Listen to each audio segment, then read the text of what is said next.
Seguindo os seus passos, para que, seguindo Maria, possamos fazer a vontade do Pai como ela fez e ser um outro Cristo, ter presença e qualidade de Jesus neste mundo. Ave Maria, cheia de graça, o Senhor é convosco. Bendita sois vós entre as mulheres, bendito é o fruto do vosso ventre, Jesus. Santa Maria, Mãe de Deus, rogai por nós, pecadores, agora e na hora de nossa morte. Amém. Maria, Rainha da Paz, rogai por nós. Então, na pregação passada, eu terminava falando sobre Nossa Senhora da Revelação, e a presença que aparece a Bruno Cornacchiola com a Sagrada Escritura na mão, pedindo que aquele incrédulo se convertesse. E ali eu dizia que eu sentia um grande chamado a ler as Sagradas Escrituras com o olhar de Maria, a ler com este amor e buscar ali ver nas Sagradas Escrituras toda a presença de Jesus e também de Maria. E de Roma, nós nos dirigimos ao porto marítimo de Ancona, viajamos a noite inteira de navio e chegamos a Split, na Croácia, logo de manhã cedo, às 6 horas da manhã. E de lá nós nos dirigimos a Medjugorje. E foi muito belo, chegando em Medjugorje, foi muito bom descermos todos do ônibus, como nós fizemos, e fomos diretamente na frente da imagem Nossa Senhora, de mãos dadas, e ali cantamos a Salve Rainha. E pedimos que ela nos carregasse no colo naquele tempo. Nós ficamos 4 dias em Medjugorje. Celebrei lá também a Santa Eucaristia, na Capelinha das Aparições, onde teve as aparições de Nossa Senhora, e participamos também da festa da exaltação da Santa Cruz, no Monte Criseva, o Monte da Cruz. E por último visitamos a comunidade de Cenáculo, no qual eu estive 3 meses morando nessa comunidade, fazendo a vida dos drogados. Foi lá que eu aprendi o italiano e aprendi muito também naquela comunidade, juntamente com 4 irmãos que estavam do mosteiro fazendo a experiência comigo. Lá nessa comunidade é uma comunidade de recuperação de drogados, onde para eles a droga não é só droga química, não é só cocaína, o álcool, a maconha. Existem várias drogas que escravizam o homem. A televisão é uma droga, existe o orgulho, que é uma droga, os filmes pornográficos, que é uma droga, enfim, tantos tipos de droga. A depressão, ou a dependência dos remédios químicos. Então, a pessoa vai para ficar um tempo lá, em oração, rezando, para se livrar da droga que ela tem, da qual ela é escrava. E me impressionou muito quando eu estava lá, eu vi isso, eu vi acontecendo. Chegou um muçulmano, e é normal isso, porque naquela região tem muitos muçulmanos, e ele era drogado, ele era sargento do exército na época da guerra, naquela guerra que teve dos Balcãs, e ele dizia que ele se drogava todos os dias para ele poder matar as pessoas, para ir para a guerra e poder matar. E o exército dava a droga para ele poder ir como drogado mesmo, para ele não pensar, porque uma pessoa em sã consciência ele dizia, não fazia o que eu fazia. Fazia de tudo. E depois que ele voltou, ele foi para essa comunidade para ficar em recuperação. E ele não acreditava em Deus, era aquele islâmico também, aquele muçulmano que não acreditava quase em nada. Mas a madre falou para ele, você quer ser curado? Ele quer. Então aqui você não vai tomar nada de produto químico. E nem um pouco da droga que você usava. Você só vai fazer, só tem uma terapia. Todo dia, 1 hora de joelho diante do Santíssimo. Mas eu sou muçulmano, eu acredito na presença de Deus nesse pão, nisso daí que vocês acreditam. Então ela falou, não tem problema você não acreditar. Mas Ele está ali. Ele está ali presente. E Ele vai te curar. Se você quiser ficar aqui na comunidade, essa é a regra. E ele quis. Daí todo dia ele ficava diante do Santíssimo. Até que depois eu já conheci ele, eu acompanhei isso. Depois de 3 meses, estava totalmente curado e comungava todo dia. Para ver como são os milagres de Deus. E quando nós estávamos em Medjugorje, com o grupo Peregrinos, foi muito bonito ver mais de quase 80 mil pessoas estavam lá para a festa da exaltação da Santa Cruz. E logo que eu cheguei em Medjugorje, eu tenho esse costume, logo que eu chego, eu vou direto para o Monte das Aparições, para agradecer a Nossa Senhora por estar ali mais uma vez, por também consagrar mais uma vez o mundo, a minha vida, tudo nas mãos de Maria, agradecer pela presença dela, que durante todos esses 29 anos vem nos dar uma mensagem de paz, uma mensagem que toca o nosso coração. E nesse momento eu me lembro da mensagem do dia 24 de junho de 81, que Nossa Senhora ela dizia, eu vim aqui para vos trazer a paz. E como o nosso coração precisa de paz. E Nossa Senhora ela pede o rosário completo, as mensagens principais de Nossa Senhora em Medjugorje, o rosário completo, a oração em família, como um meio de nossas famílias terem a paz. E uma família que reza tem a paz. Tanto que várias pessoas me perguntam, padre, mas eu rezo em família, só que meus filhos dormem, meu marido dorme. Eu sempre digo, não importa. Mesmo que dorma todo mundo, só reze você. O importante é os filhos verem os pais rezar. Porque quando os filhos veem o pai rezar, os filhos aprendem a rezar. E aprendem que existe um único caminho, que é a oração. E após Medjugorje, nós voltamos para a Itália, onde passamos por Lanciano, onde tem um milagre eucarístico, e esse ano eu tive a graça de celebrar a missa lá também.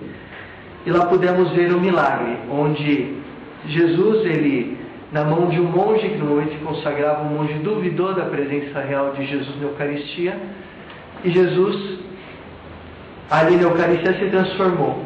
O pão na mão do monge se transformou em carne, e o vinho em cinco pedras, o vinho transformou em sangue, depois se coagulou em 5 pedrinhas.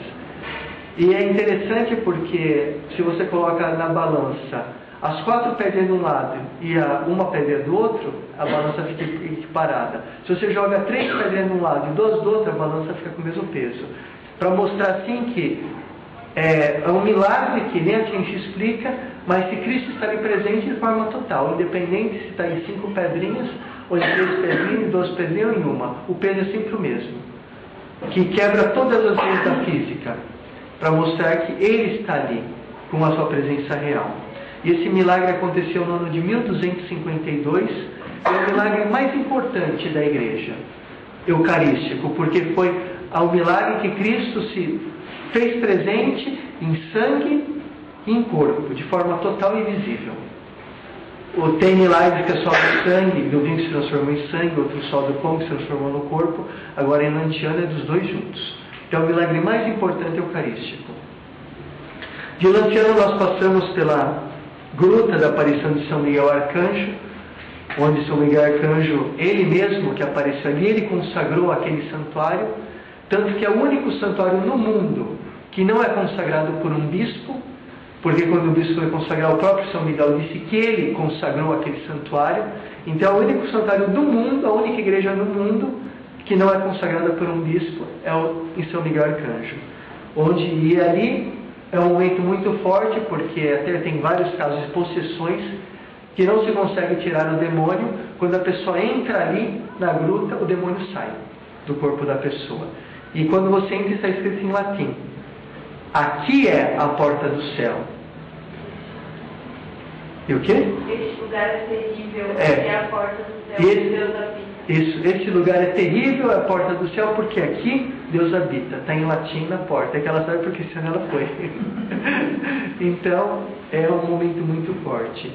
E depois de lá nós fomos com o Padre Pio, onde no Padre Pio é fantástico ver toda a vida daquele padre capuchinho que se ofereceu a Deus de tal maneira, e Deus pegou sua oferta, que fazia maravilhas na vida dele, a ponto que ele bilocava, estava para todo mundo que passava ele tinha uma palavra, confessava. Era fantástico o Padre Pio, um santo.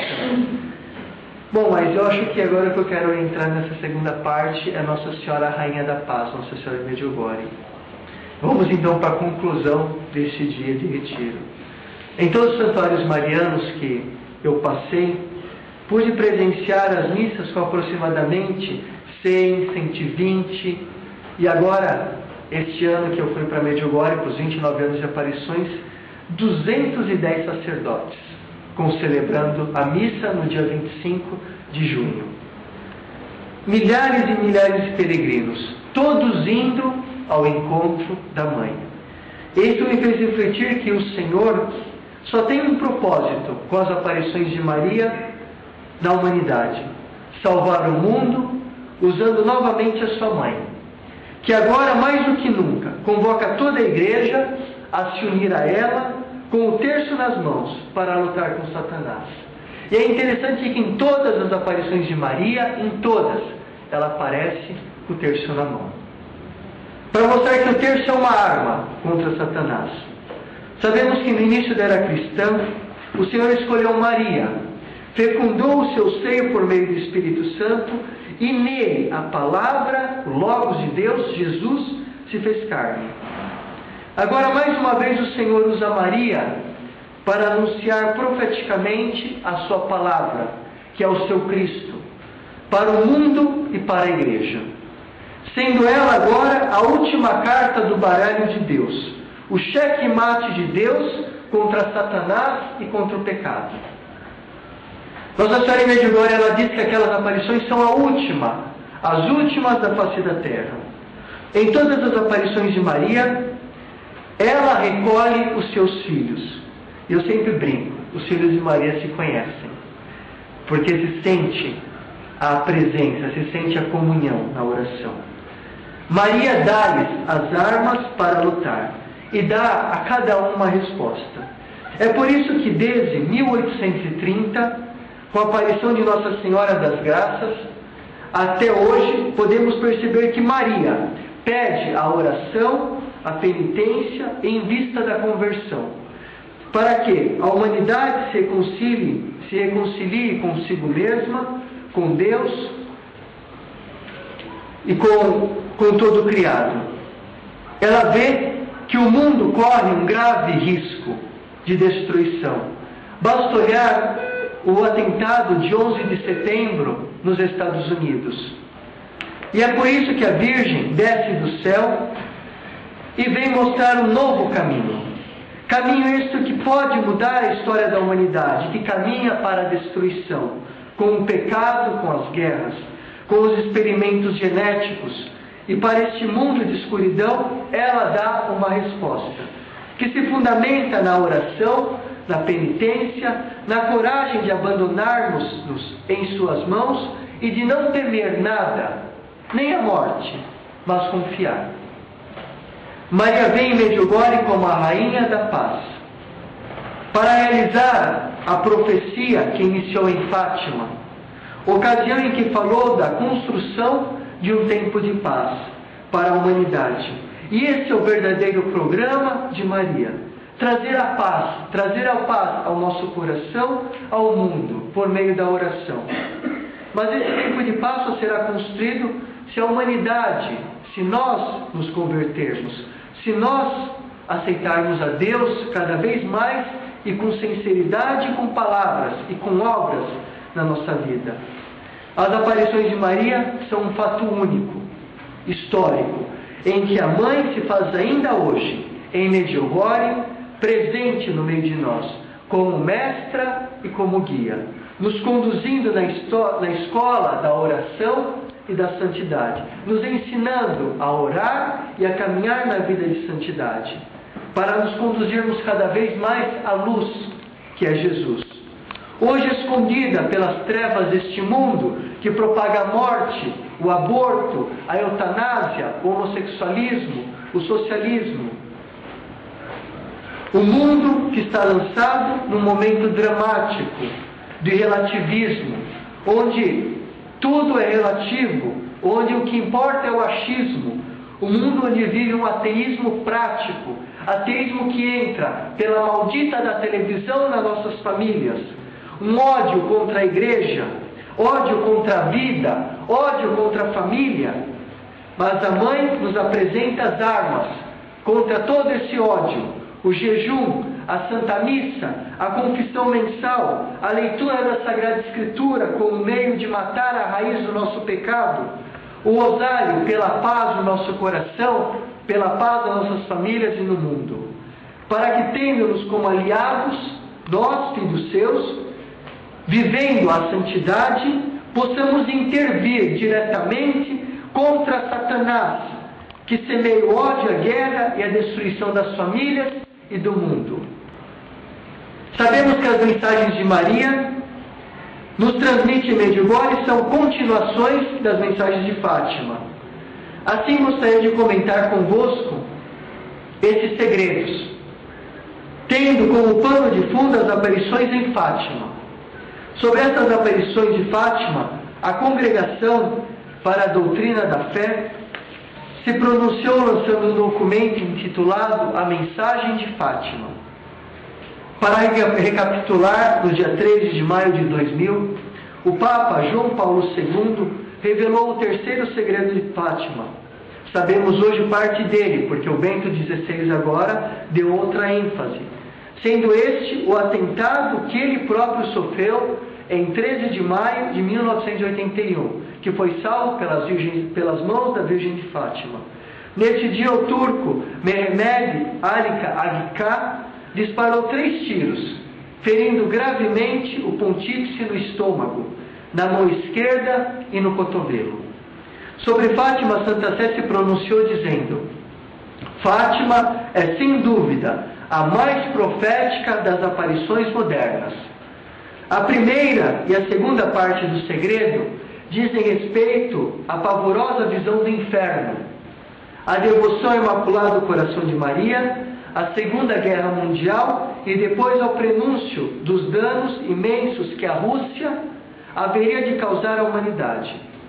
Como é sabido, o Papa João Paulo II pensou imediatamente na consagração do mundo ao Imaculado Coração de Maria e compôs ele mesmo uma oração para o designado ato de entrega, que seria celebrado na Basílica de Santa Maria Maior a 7 de junho de 81, solenidade de Pentecostes.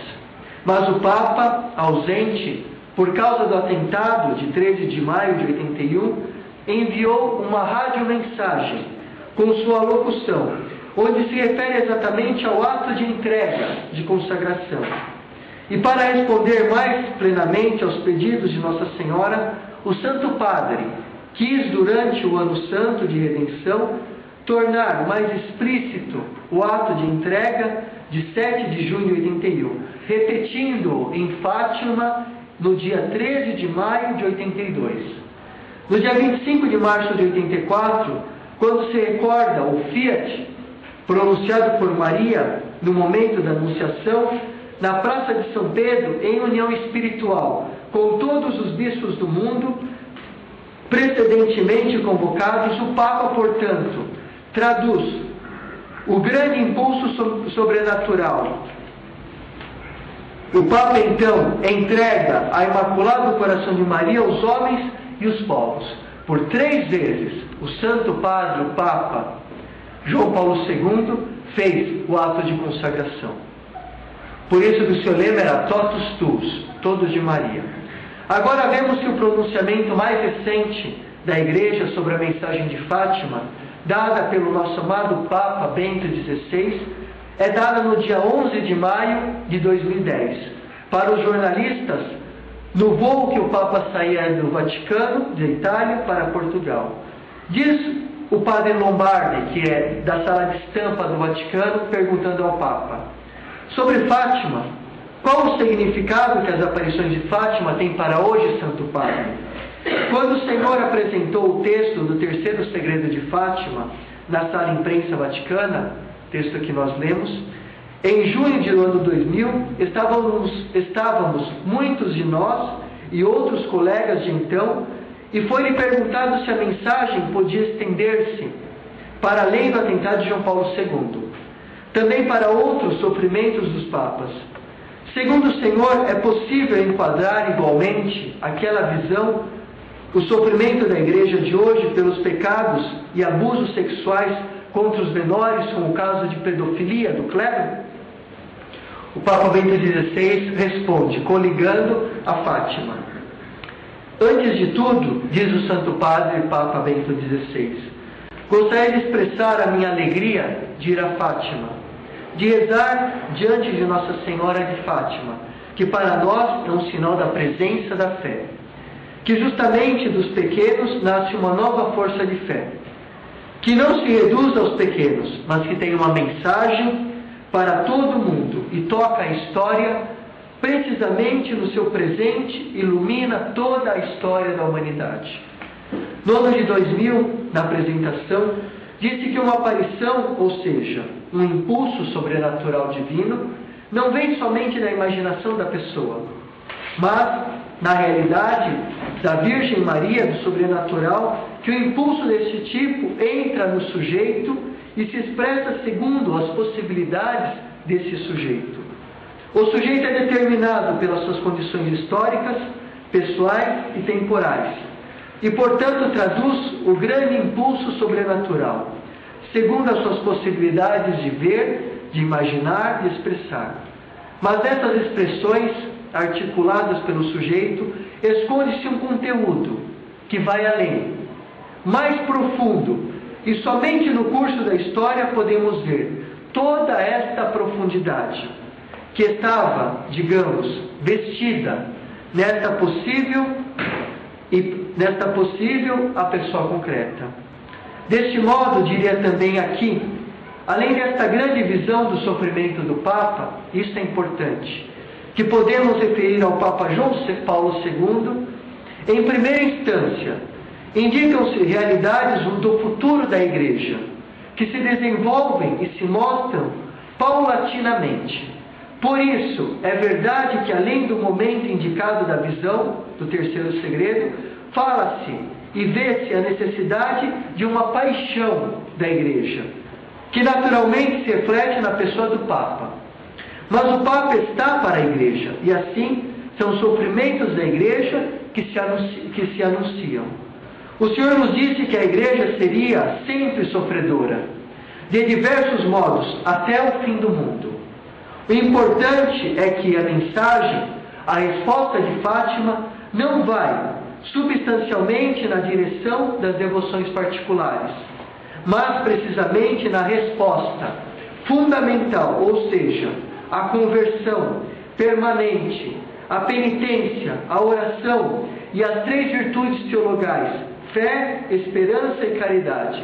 Deste modo, quero dizer, vemos que a resposta verdadeira e fundamental que a Igreja deve dar, que nós, cada pessoa, devemos dar nessa situação. A novidade que podemos descobrir hoje nesta mensagem reside também no fato que os ataques ao Papa e à Igreja vêm não só de fora, mas que os sofrimentos da Igreja vêm justamente do interior da Igreja, do pecado que existe na Igreja. Também isso sempre foi sabido, mas hoje o vemos de um modo realmente terrificante, que a maior perseguição da Igreja não vem dos seus inimigos externos, mas nasce do pecado da Igreja, que a Igreja, portanto, tem uma profunda necessidade de reaprender a penitência, de aceitar a purificação, de aprender, por um lado, o perdão, mas também a necessidade de fazer justiça. O perdão não substitui a justiça. Em última palavra, devemos repreender precisamente essas coisas essenciais: a conversão, a oração, a penitência e as virtudes teologais, fé, esperança e caridade. Assim responderemos que somos realistas ao esperar que o mal ataca sempre. Ataca do interior para o exterior, mas que também as forças do bem estão presentes, e que no fim o Senhor é mais forte do que o mal, e Nossa Senhora é para nós a garantia visível, materna, da bondade de Deus, que é sempre a última palavra da história e que nos acompanha. Que palavras fortes do Santo Padre indo a Fátima. O Santo Padre, eu vi hoje essa semana na mídia católica dizendo que houve um pronunciamento da Sé, não sei onde eles inventaram isso, que falou que os casos de pedofilia devem ser tomadas tomar atitudes rápidas na Igreja, mas ela deve ser punida. É pura mentira que a mídia está divulgando. O Papa quer a punição desses casos. E se um leigo sabe de um caso de pedofilia do clero e não denuncia num tribunal civil, se ele tem provas e não denuncia, ele está em pecado grave, não pode nem fazer a comunhão, porque está pecando por omissão. E é errado como há vários bispos que, com falso paternalismo, não mandam esses padres para a cadeia e mudam de paróquia em paróquia. Padres que são bichas, padres que são pedófilos, mudam de paróquia em paróquia e viram uma bomba atômica, porque onde chega faz estrago. Em vez de punir, remove. E vocês, leigos, não podem se calar diante dessas coisas. Se sabe que um padre é pedófilo, homossexual, escrevam para o bispo. Se o bispo não faz nada, escrevam para a anunciatura apostólica, pronúncio apostólico. E se é caso de crime civil, como a pedofilia, vão direto no delegado e mandem a carta para o bispo, se vocês têm prova. Mas deve ser punido. Porque quando há a violência sexual em uma criança, estraga a vida daquela criança para o resto da vida. Eu falo isso porque eu confesso. São tantas crianças, são tantas hoje pessoas adultas que passaram por violência sexual, ou do pai, ou do tio, ou dos primos, ou dos parentes, que fica um vazio no coração e um trauma enorme. onde a pessoa tem nojo até de si mesmo. E só o sangue de Jesus para curar. Muitas vezes nem um psicólogo não cura, porque só Jesus para curar essas feridas. E quando isso acontece, é uma bomba atômica na vida da pessoa. E nós não podemos tolerar. Mas o que eu acho interessante no pronunciamento do Papa é que o Papa fala de uma purificação da igreja, que a igreja deve passar. E o Papa referindo isso ao terceiro segredo de Fátima. Então é bom que venha tudo à tona na igreja. É muito bom que haja purificação. E é muito bom que a imprensa, tudo aquilo que ela sabe, ela divulga. Porque isso mostra que a sociedade quer da igreja seriedade. E chega de palhaçada dentro da igreja. Tantos bispos que são bispos que vivem até padres com maçonaria, ligados à maçonaria. Pura palhaçada. A maçonaria que paga seminaristas, paga homens para dizer que são seminaristas e coloca dentro do seminário para depois de dentro do seminário, sendo maçom, depois se tornando bispo, destruir a igreja. E vocês veem, aqui tem pessoas de todo lugar aqui, de várias dioceses. Vejam, vocês veem isso nas próprias dioceses. Hoje mesmo uma pessoa me falava, padre, na minha paróquia tem menina da Eucaristia que é maçom. Padre que ir com conchavo com maçonaria. Isso é palhaçada. E é isso que destrói a igreja. Porque é lógico que um bispo que é maçom ou que é homossexual só vai ordenar depois, padres vão ser maçom ou vão ser homossexual, e depois a igreja fica palhaçada. Depois vão ter que tomar uma posição dura contra o governo, que é a favor do PNDH, que é a favor do aborto, que é a favor da eutanásia, que é a favor de todo o homossexualismo. Não faz, por quê? Porque vive no conchavo político, tem o rabo preso. A igreja não pode ter o rabo preso com ninguém e com nenhum governo. Porque a igreja tem uma única função, que não é política, é anunciar o Evangelho de nosso Senhor Jesus Cristo. Doa quem doer. Doa quem doer. Uma vez eu pregava na igreja aqui em cima, no 7 de setembro, tinha umas 2.000 pessoas pregando, 2.000 pessoas participando, e eu fazia um discurso dizendo que quem vota no PT não pode fazer a comunhão. Que está votando para um partido que é a favor do aborto, da eutanásia, do homossexualismo, contra todos os princípios cristãos. E se não dá em comunhão com Deus, se não dá em comunhão com a dor da igreja, não pode fazer a comunhão. É simples. Porque eu estou favorecendo que entre uma sociedade anticristã, demoníaca, na sociedade. E depois, eu fiz uma orelha muito dura. Depois, por fim, eu vi algumas pessoas até se retirando da igreja. E eu dava glória a Deus por aquilo. Mas por fim eu tive a resposta. Eu estava tirando os paramentos da sacristia, veio um homem todo distinto, o Senhor, falou assim, padre, eu vim aqui para lhe agradecer. Mas por quê? Pela homilia que o senhor fez hoje. Porque o senhor teve a coragem de dizer a verdade. E não é qualquer um que agradece o senhor.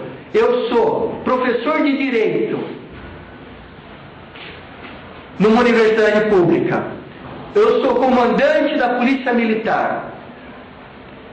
E se todos os padres fizessem isso que o senhor está fazendo, a sociedade seria diferente. A igreja seria outra. Parabéns, continue assim, ele me disse. Eu me deu vontade de chorar. Porque quando você fala a verdade, todo mundo te malha. Pelo menos nenhum agradecer. Depois, do outro lado, depois eu recebi um e-mail de uma mulher dizendo, mas eu não concordo com o que o senhor falou, porque a religião tem que ficar na sacristia. Eu falei, é verdade. É verdade. Sabe qual que é a função do padre por e-mail? É cuidar da cor do pano do altar, é cuidar do cálice que ele vai usar na missa. Essa que é a função do padre. Você está certa. Imagine se o padre, a função dele for só para essas bobeiras. O padre, acima de tudo, é o formador de consciência cristã. E para mim, não interessa nada o que aquela mulher está falando, porque é uma ignorante. É porque ela é uma petista ignorante, que não aceita escutar a verdade. E para mim, não interessa nada. Pode até me xingar, não estou nem aí. O que eu creio, eu falo. Assim como em toda a história da humanidade, houve sempre o fim de um tempo e o início de um outro tempo, com a queda do regime desumano do comunista, encabeçado pela Rússia, que hoje aqui na América Latina é encabeçado pelo Lula praticamente, com todo Evo Morales, com todos esses daí, tudo comunista, que estão querendo implantar um regime comunista na América do Sul, tirando Deus e colocando o regime, o Estado no centro, tirando a liberdade de imprensa, como tirou, calando a boca dos jornalistas que falam a verdade, como estão fazendo a lista negra do PT, que já existe. Durante esse regime, em nome de uma falsa igualdade suposta pela valorização dos oprimidos e trabalhadores, tiraram Deus do centro da vida do povo e quiseram criar um novo Deus, um Deus chamado Estado, governo. Isso gerou um massacre dos valores humanos. Houve muita morte, guerra, perseguição contra a igreja e, sobretudo, muito sofrimento. Mas o Senhor mostrou que é Ele que dirige a história, como disse o Santo Padre na mensagem acima. E o grande sinal do fruto da consagração do mundo ao coração imaculado de Maria foi a queda do Muro de Berlim, que se deu dia 9 de novembro de 89, demarcando assim um novo tempo para o mundo e para a Alemanha. Nesse contexto, percebemos que Deus intervém diretamente na história. Deus não se cala. Como diz o profeta, Deus vê o sofrimento do seu povo. Deus chora com o seu povo.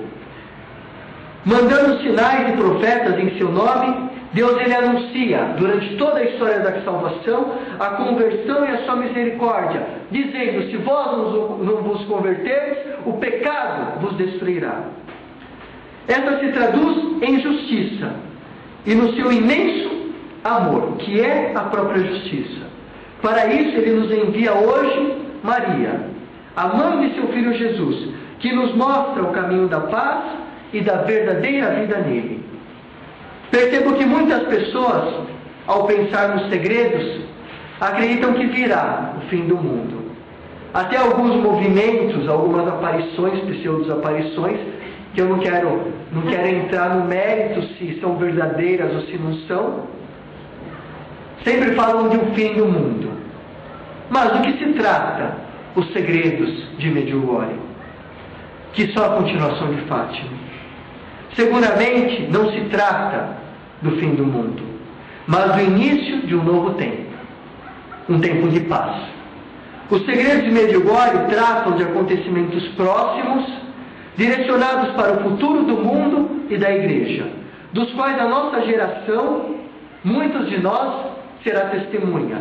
E também seremos uma prova, e eles serão uma prova claríssima sobre a veracidade das aparições de Nossa Senhora em Medjugorje. Esses segredos serão anunciados antes dos acontecimentos. E serão, sobretudo, a grande manifestação da divina misericórdia de Deus para a humanidade e para a igreja. Acredito que o Senhor assim decidiu para poder em Jesus Cristo e com Maria renovar e salvar o futuro da humanidade, para não deixá-la reclinada sobre a sua iniquidade, que se traduz com atos de violência, guerra, nas relações antinaturais, blasfêmia, prostituição, homicídio, aborto, adultério, homossexualismo e etc. Para que nasça o surgimento de um novo tempo, um mundo novo. Maria, com as suas mensagens, vem nos formando no caminho da paz. Ela diz, eu sou a rainha da paz. Ela nos pede a paz, sobretudo em nós, no nosso coração, na nossa vida. Ela nos ensina a confiar plenamente em Deus, mostrando-nos que não somos nós o Senhor de nossas vidas, e sim o único Deus. Isso se dá no momento em que lhe abrimos o nosso coração e deixamos que Ele decida para nós o melhor caminho, onde entregamos as nossas vidas em suas mãos. Na mensagem do dia 28 de janeiro de 87, Nossa Senhora em Medjugorje nos diz, a Rainha da Paz: existem segredos, filhinhos, e não se sabe ainda do que se trata, mas quando se virá a saber, será tarde.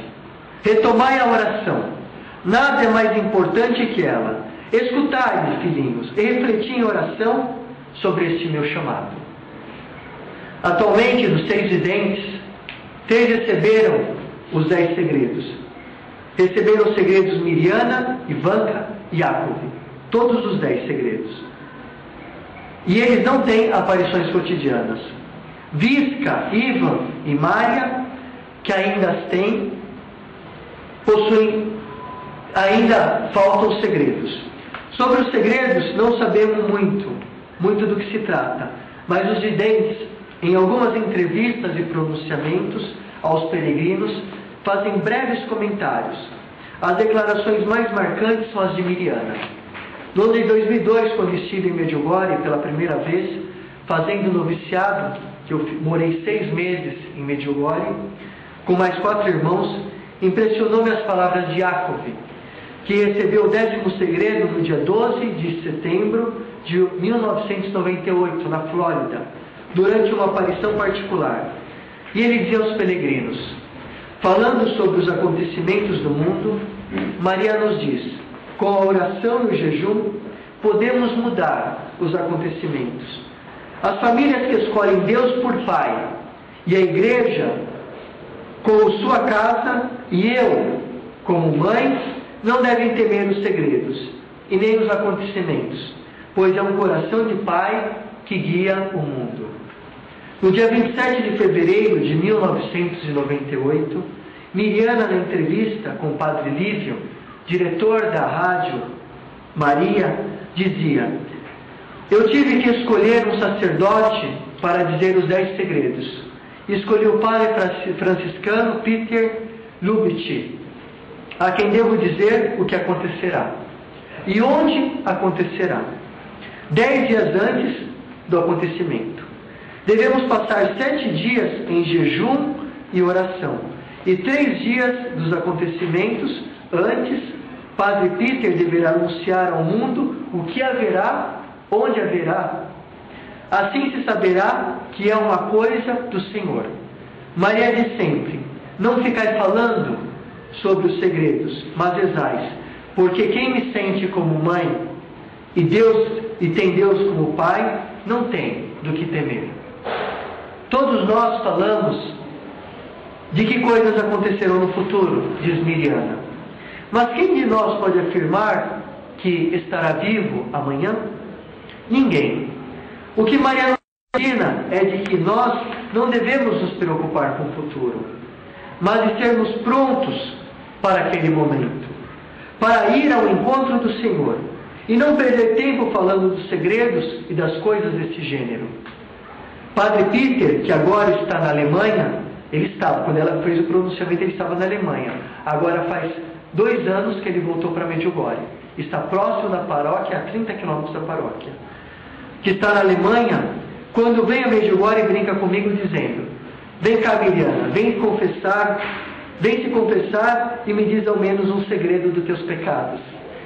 Muitos estão curiosos sobre os segredos, mas se deve entender que o que é mais verdadeiramente importante é o chamado à conversão. Devemos a cada momento estar prontos para caminhar com o Senhor. E tudo aquilo que acontecer será a vontade dele na nossa vida. Nós não podemos só mudar a nós mesmos. Não podemos mudar os outros, mas a nós mesmos.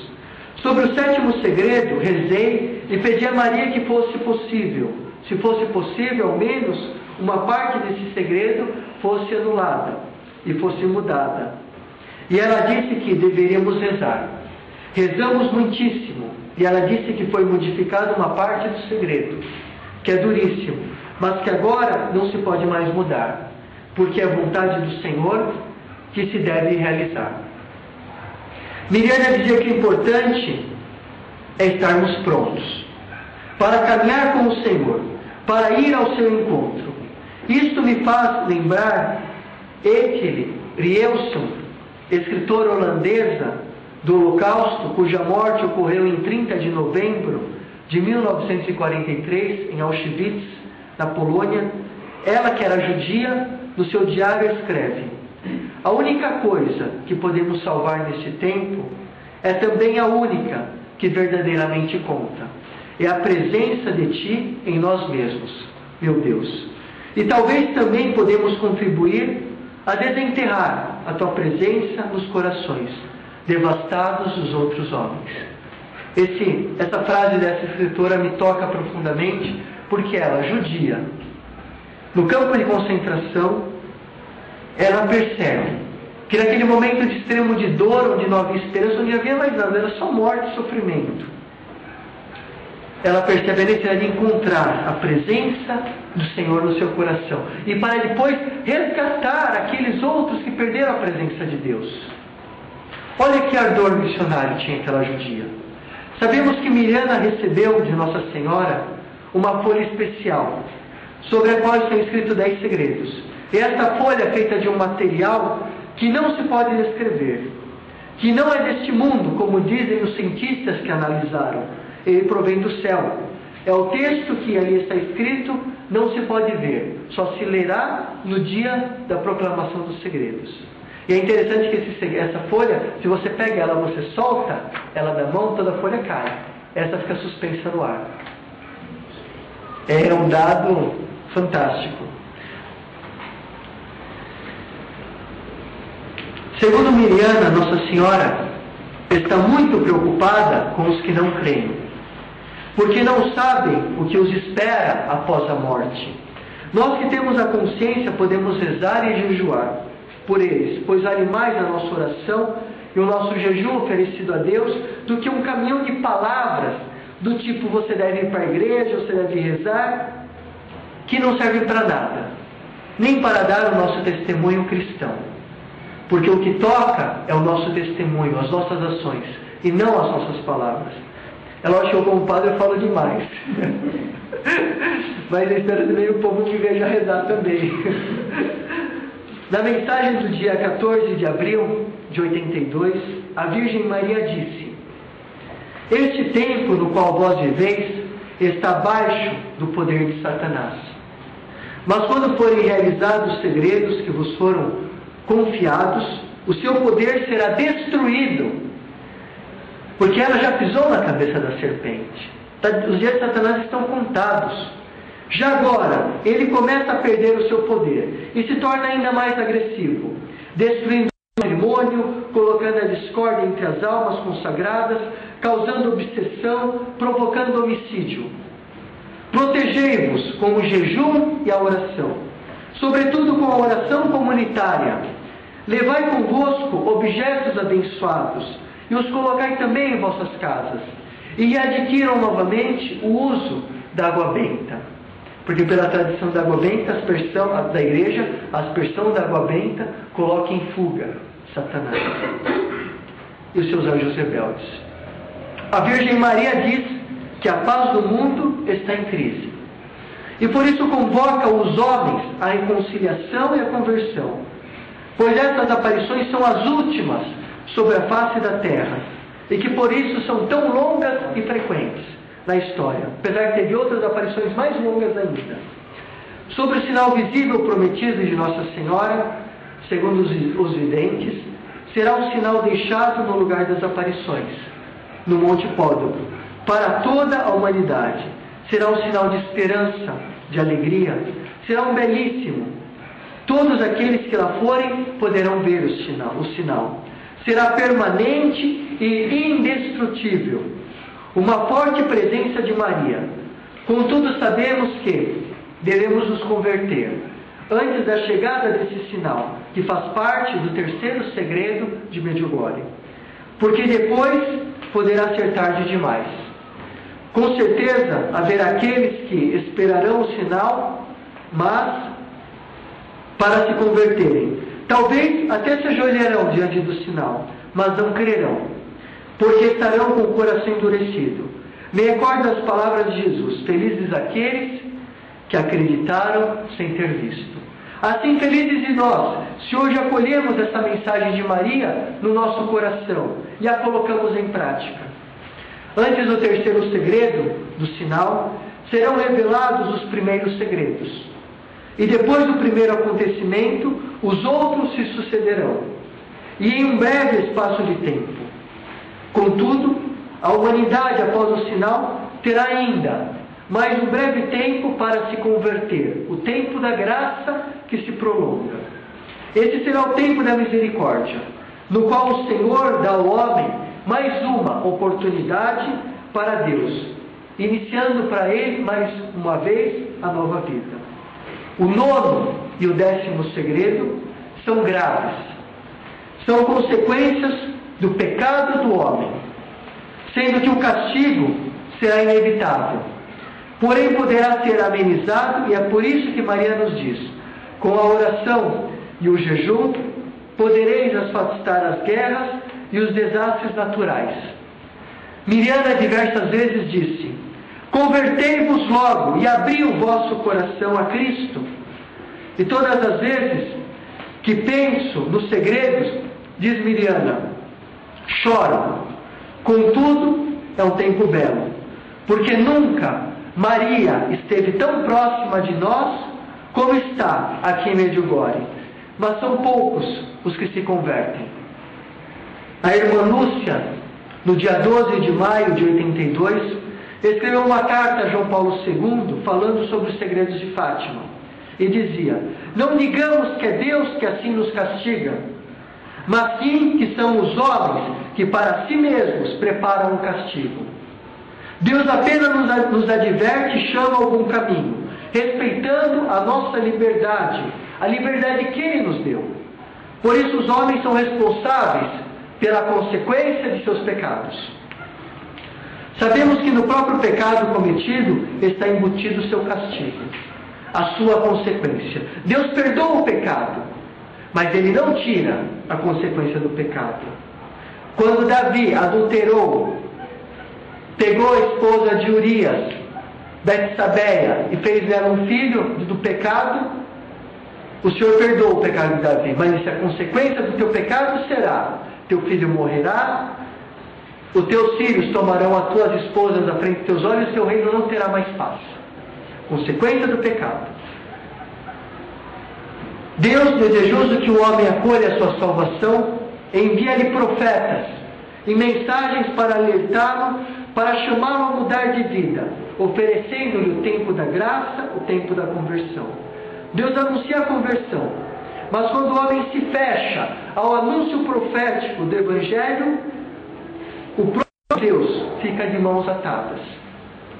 Diante da liberdade de seus filhos que se volta contra ele, mergulhando na iniquidade, a ponto de rejeitá-lo, Deus respeita. Mesmo que ele sofre, ele respeita. Quando isso acontece, vale a pena recordar as palavras de Ló, em Gênesis 19:14. Levantai-vos e saí deste lugar, porque o Senhor vai destruir esta cidade. E assim aconteceu. Jesus anunciou a ruína de Jerusalém, dizendo: dias virão em que tudo isso que estáis vendo não ficará pedra sobre pedra, tudo será destruído. Eles lhe perguntaram: mestre, quando isso acontecerá? E qual é o sinal de que irá acontecer e começar a acontecer? Diz Jesus: quando virdes Jerusalém cercada de exércitos, compreendei que se aproxima a sua destruição. Então, os que estiverem na Judéia fujam para os montes, os que estiverem na cidade retirem-se, os que estiverem no interior não voltem para a cidade, porque esses serão dias de punição, para se cumprir tudo o que está nas Escrituras. Lucas 21, do 5 ao 22. E no ano de 70 depois de Cristo, toda a cidade de Jerusalém foi destruída por um terremoto. E agora, mês passado que estive em Jerusalém, nós podemos ver ainda restos da cidade velha de Jerusalém. O nosso Deus, contudo, para terminar, que acho que vocês já estão cansados de escutar o Padre Mateus falar, é um Deus da aliança. O Deus que a todo momento dá ao homem uma nova oportunidade, que deseja que o homem viva com Ele. Por isso o profeta Ezequiel mostra a figura de Deus como um Deus eternamente apaixonado pelo homem, obra de suas mãos, procurando como um esposo procura sua esposa à noite no quarto nupcial para se unir com ela. Assim Deus nos procura, Deus nos busca, e dentro de sua criatividade busca de maneiras mais infinitas para bater na porta do nosso coração, para mostrar-se do nosso lado. Mas vendo-nos, mais uma vez, caminhando na estrada da iniquidade, resolveu permitir que Maria, a sentinela de um novo tempo, nos acompanhasse, indicando-nos a verdadeira vida, a verdadeira estrada, que está escondida no Cristo nosso Senhor. Eis que as mensagens de Maria, os segredos, são sinais do anúncio de um novo tempo, construída após a grande prova pela qual devemos passar. Nós, nascidos espiritualmente em Medjugorje, deveremos ser hoje, nesse tempo de graça, nesse tempo urgente de Maria, soldados de paz, de amor, de esperança, levando nossa fé com coragem, da coragem que vem das mãos do Senhor, a todos aqueles que nós encontrarmos, nesses momentos difíceis, que vivem fracos e perdidos. Lembremos-nos que Deus, que é puro bem, não deseja o mal do homem, mas a sua vida em plenitude. E por isso, convida-nos a uma nova vida. Coloquemos as nossas mãos nas mãos do Senhor, com total confiança nele. E nos esforcemos em seguir o que nos pede a nossa Mãe, a Rainha da Paz, que nada mais é que o Santo Rosário, a Santa Missa, a confissão, o jejum e o aprofundamento amoroso de escuta profunda da Sagrada Escritura como vontade de Deus. Diante dos segredos, não devemos temer. Diante das aparições e revelações de Nossa Senhora, não devemos temer, pois na pedagogia divina eles servem como meio para o nosso bem e salvação, para a conversão do homem. E é por isso que Maria não se cansa de repetir: queridos filhos, não tenham medo. Lembremos-nos que Nossa Senhora, em várias mensagens, disse que veio para construir um mundo novo, fundado na paz e no amor. Assim, tudo que acontece será em vista de um mundo melhor. Gostaria de frisar que, por meio da oração e do jejum, poderemos encontrar a paz e o amor no mundo, nas nossas famílias, no nosso coração, que muitas vezes é agitado, vazio, nesse deserto deste mundo. Passaremos por momentos difíceis, isto é claro. Até o Papa disse isto. Mas não seremos abandonados, pois, como diz a Virgem Maria, a Mãe, eu, vossa Mãe, caminho sempre convosco. Em outra passagem, Nossa Senhora diz: queridos filhos, meus olhos seguem atentamente os vossos passos. Conclui então dizendo que a vinda de Maria é um evento salvífico na história da humanidade, que ajuda e ajudará a humanidade a passar pelos momentos difíceis da tribulação, tendo em vista um novo horizonte. Embora venhamos a passar a tormenta, tendo serem realizados os 10 segredos de Medjugorje, veremos um mundo novo neste mundo. Veremos triunfar definitivamente o Imaculado Coração de Maria. Mas antes do triunfo, veremos o combate de Maria contra Satanás.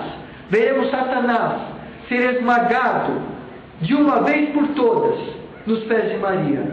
Veremos o mundo entrando em uma época de paz. Irmãos e irmãs, não percamos tempo. Satanás está livre das correntes, como disse Nossa Senhora em uma mensagem na virada do ano 2000. Mas nós devemos agarrar-nos com a oração do Santo Terço para estarmos de mãos estreitas, guardados no coração de Maria e guiados por ela. E termino com esta palavra, com as palavras do maior teólogo mariano, Padre René Laurentin, que também acredita em Medjugorje. Diz o Padre René Laurentin: as aparições de Medjugorje se dão no fim do dia, para mostrar que Maria é aquela que nos acompanha na escuridão da noite, até o clarear de um novo dia, que é Jesus. Irmãos, sejamos soldados de Maria com o terço na mão, lutando contra a treva deste mundo. Ave Maria, cheia de graça, o Senhor é convosco. Bendita sois vós entre as mulheres, bendito é o fruto do vosso ventre, Jesus. Santa Maria, Mãe de Deus, rogai por nós, pecadores, agora e na hora de nossa morte. Amém. Maria, Rainha da Paz, rogai por nós.